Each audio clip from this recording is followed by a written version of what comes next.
Assalamualaikum. Kami dari kelompok 6 dengan judul Reliabilitas dalam Asesmen dengan anggota Hidayat Supriyatna, Nur Eni, Nurulita Wijayanti, Fatimatus Zahro. Berikut pemaparan kami. Jika saya katakan silahkan pegang organ tubuh, maka lakukan. Kalau tidak, ya jangan, ya. Oke, Bapak Ibu semuanya, silahkan pegang hidungnya. Silahkan pegang telinganya. Pegang jidatnya. Nah, tadi tidak pakai kata silahkan, berarti jangan dilakukan, karena instruksinya adalah memakai kata silahkan. Oke, Bapak Ibu semuanya, pengertian dari reliabilitas. Reliabilitas sebetulnya diambil dari kata bahasa Inggris, ya, yaitu reliability, atau artinya adalah dapat dipercaya. Nah, menurut beberapa tokoh pendidikan seperti Pak Arifin, reliabilitas atau reliability suatu tes yang dapat dikatakan reliable jika tes tersebut mempunyai hasil yang taat asas ataupun ada konsistensi. Begitu juga yang disebutkan oleh Pak Sujana, ya. Reliabilitas adalah suatu tes, adalah ketetapan ataupun keajegan tes tersebut dalam menilai apa adanya. Artinya kapanpun tes tersebut digunakan memberikan hasil yang sama atau relatif yang sama. Misalkan kita memberikan tes kepada anak didik di kelas 1 dalam beberapa hal, lalu di kemudian hari di kelas 2 kita tes kembali. Ternyata anak ini konsisten di dalam karakternya misalkan. Ya, begitu juga menurut Sugiono, reliabilitas adalah serangkaian pengukuran atau serangkaian alat ukur yang memiliki konsistensi bila pengukuran yang dilakukan dengan alat ukur itu dilakukan secara berulang. Jadi ketika tes itu diulang-ulang, ternyata anak memiliki konsistensi di dalam jawabannya, maka bisa disebut bahwa anak itu reliable ataupun dapat dipercaya. Nah, berdasarkan beberapa pendapat tentang reliabilitas di atas, maka dapat ditegaskan bahwa reliabilitas diartikan dengan keajegan ataupun konsistensi, ya. Tersebut diuji berkali-kali dan hasilnya relatif sama. Artinya setelah hasil tes yang pertama dengan tes yang berikutnya dikorelasikan, terdapat korelasi yang signifikan. Nah, yang kedua, sedangkan yang mengartikan dengan keandalan ataupun reliability atau ketetapan itu jika ia dapat dipercaya, ya, konsisten atau stabil, juga produktif. Selanjutnya ada jenis-jenis reliabilitas.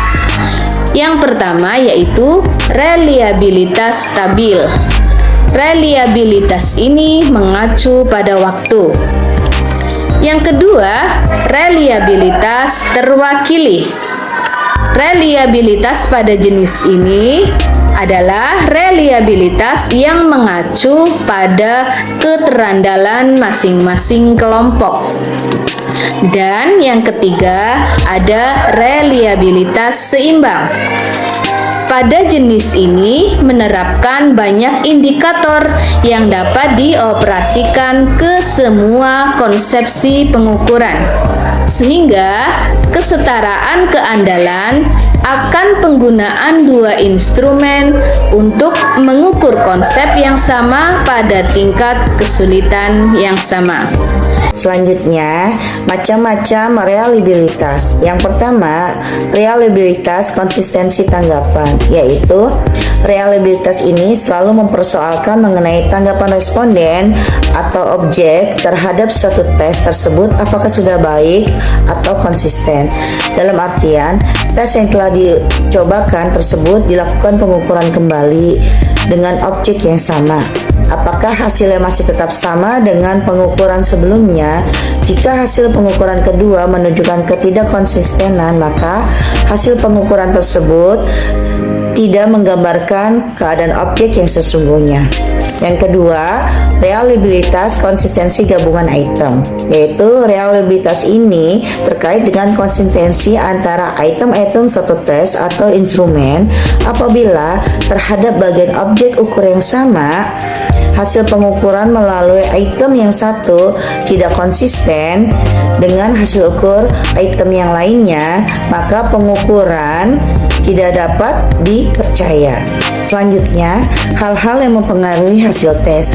Yang pertama, hal yang berhubungan dengan tes itu sendiri, yaitu panjang tes dan kualitas butir soal tes. Tes yang terdiri dari banyak butir tentu saja lebih valid dibandingkan dengan tes yang hanya terdiri dari beberapa butir. Dengan kata lain, semakin panjang tes, maka reliabilitasnya semakin tinggi. Yang kedua, hal yang berhubungan dengan tercoba. Suatu tes dicobakan kepada kelompok yang terdiri dari banyak siswa akan mencerminkan keragaman hasil yang menggambarkan besar kecil reliabilitas tes. Yang ketiga, hal yang berhubungan dengan penyelenggaraan tes, yaitu adanya petunjuk yang diberikan sebelum tes dimulai, memberikan ketenangan kepada para siswa untuk melakukan tes. Yang kedua, pengawasan yang ketat dapat menimbulkan ketegangan kepada siswa sehingga siswa merasa tidak nyaman. Yang ketiga, adanya lingkungan belajar. Lingkungan belajar ini sangat mempengaruhi karena lingkungan belajar yang nyaman, lingkungan belajar yang tenang dapat mempengaruhi hasil tes siswa tersebut. Baik, saya akan melanjutkan presentasi selanjutnya tentang taraf kesukaran tes. Asumsi yang digunakan untuk memperoleh kualitas yang baik, di samping memenuhi validitas dan reliabilitas, adalah daya keseimbangan dari tingkat kesulitan soal tersebut. Keseimbangan yang dimaksud adalah adanya soal-soal yang termasuk mudah, sedang, dan juga sukar secara proporsional. Menganalisis tingkat kesukaran soal artinya mengkaji soal-soal tersebut dari segi kesulitannya sehingga dapat diperoleh soal-soal mana yang termasuk mudah, sedang, dan juga sukar. Selanjutnya, perbedaan karakter validitas dan reliabilitas. Validitas terkait dengan ketepatan objek yang tidak lain adalah tindak menyimpangnya dari kenyataan. Artinya, data itu benar, maka konsep reliabilitas terkait dengan pemotretan berkali-kali yang bersifat ajak. Yang kedua, suatu tes atau instrumen pengukur dapat dikatakan mempunyai validitas yang tinggi apabila alat tersebut dapat menjalankan fungsi ukurannya atau memberikan hasil ukur yang sesuai dengan maksud yang dilakukan pengukur tersebut. Yang ketiga, jika validitas adalah sebuah proses yang harus dilalui instrumen agar dapat diketahui apakah instrumen yang sudah dikonstruksi telah mengukur item yang seharusnya diukur. قال قد أجيبت دعوتكما فاستقيما ولا تتبعان سبيل الذين لا يعلمون. Pembeda sama ada tingkat kesukaran sangat penting ya dalam sebuah penilaian itu ya harus menggunakan alur ini ya. Maksudnya kalau bicara validitas kan berarti tes atau soal yang dibuat oleh dosen atau guru itu valid atau tidak gitu kan, sudah diuji. Sama seperti saat melakukan penelitian itu kan ada uji validasi kan untuk instrumen kita gitu. Nah kalau reliabilitas itu kan lebih pada apa ya, kayak mengukur atau mengamati mengamati berkali-kali soal yang sudah dibuat atau tes yang dibuat itu apakah maksudnya diamati berkali-kali tapi kemudian masih fleksibel dan masih bagus atau enggak gitu kan. Nah kalau daya pembeda dan tingkat kesukaran itu kan lebih pada kira-kira bisa diukur atau tidak gitu kan. Satu soal ini itu high quality quality atau kayak middle quality atau kayak low quality gitu ya. Jadi maksudnya ini satu kesatuan atau satu paket ya. Maksudnya teman-teman dalam proses penilaian apapun itu termasuk penelitian juga harus menggunakan tahapan-tahapan validitas, reliabilitas, memperhatikan daya pembeda dan juga memperhatikan tingkat kesukarannya gitu ya. Karena jangan sampai soal yang kita buat itu ya udah sekedarnya saja, atau termasuk kita melakukan penelitian juga jangan sampai hanya karena untuk pemenuhan tugas tapi nggak ada tujuannya gitu. Itu kan sangat disayangkan. Oke, sekarang kan ini direkam juga, dan jadi diskusinya ini kita bersama-sama ini ada pertanyaan masukan dari semua audien kepada kelompok yang menyajikan tadi, begitu kan? Menyaji. Kelompok yang penyaji, Pak. Oke, silakan. Ya, silakan Bapak Ibu, pasti bentuk presentasi berbentuk video tadi yang memang ini punya ciri khas masing-masing para dosen ya, dan asesmen ini dari Bu Ima memang dibiasakan untuk membuat video ya seperti tadi, dan saya juga baru lihat komentarnya Bu Ima yang terakhir itu. Silakan dari Bapak Ibu mungkin ada yang mau ditambahkan barangkali dari presentasi kelompok 6 ini, video presentasi kelompok 6 ini ada yang masih kurang, ada yang perlu ditambahkan, ataupun mungkin ada yang mau bertanya, boleh silakan.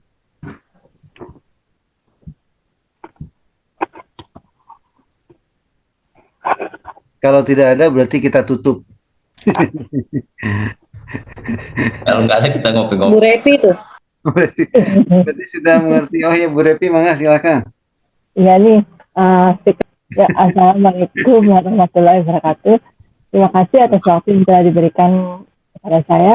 Saya hanya ini aja bertanya apa hubungan antara validitas dengan reliabilitas pada penilaian hasil belajar siswa di sekolah. Hubungannya antara validitas dengan reliabilitas. Maksudnya dipakainya itu pada saat apa gitu. Iya. Iya, pada penilaian hasil belajar siswa. Mangga Bu Aini, ada yang mau menjawab atau Bu Fatimah Tuzaro? Izin jawab memang. Ini Ibu untuk validitas sama reliabilitas kan validitas itu kan keaslian ya, maksudnya kebenarannya gitu. Nah kalau itu kan kalau reliabilitas konsistensinya. Jadi untuk di sekolah bisa dipakai saat kan ada daya pembanding DP, TP ada ya. Itu di analisis nilai Bu. Di skor penilaian ada analisis yang Merdeka Belajar ada.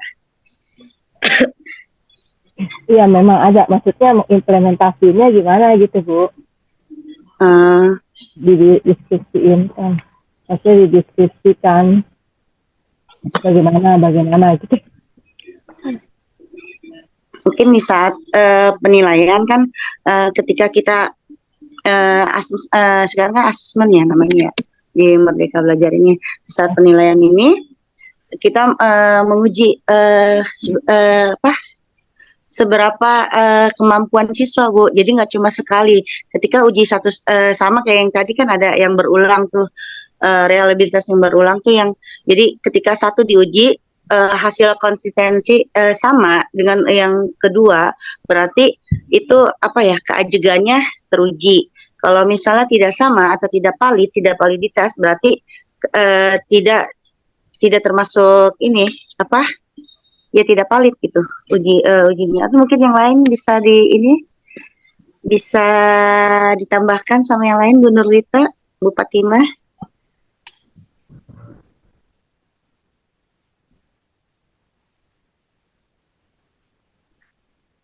Ya, validitas dan reliabilitas ya tadi udah dijelaskan dari sama Bu Ani. Jadi kalau validitas, seberapa konsisten hasil penelitian saat diulang dengan cara yang sama. Nah, mungkin seperti itu Bu Revilia ya. Iya Pak. Gimana Bu? Iya. Ya, seperti itu, Pak. Iya, terima kasih, Pak, atas Saya pernah bertanya juga, evaluasi itu yang baik, yang bagus itu seperti apa? Nah, tentu tidak ada jawaban yang terbaik dan yang baik atau yang kurang baik, yang tidak baik gitu ya. Tapi akan sangat ditentukan oleh situasi dan kondisi ya. Soalnya, waktunya, tempatnya, orangnya gitu ya. Pentingnya reliabilitas dalam pengukuran untuk menunjukkan sejauh mana suatu alat pengukur dapat dipercaya atau diandalkan. Hal ini menunjukkan sejauh mana hasil pengukuran itu tetap konsisten bila dilakukan 2 kali atau lebih terhadap gejala yang sama dengan menggunakan alat ukur yang sama. Terima kasih kepada pertama, Bapak dosen Dr. Misriandi, M.Pd. Kedua, Ibu dosen Dr. Sri Imawati M. PD. Ketiga, rekan-rekan mahasiswa S2 Magister Pendidikan Dasar UMJ. Billahi fi sabilil haq fastabikul khairat. Wassalamualaikum. Terima kasih.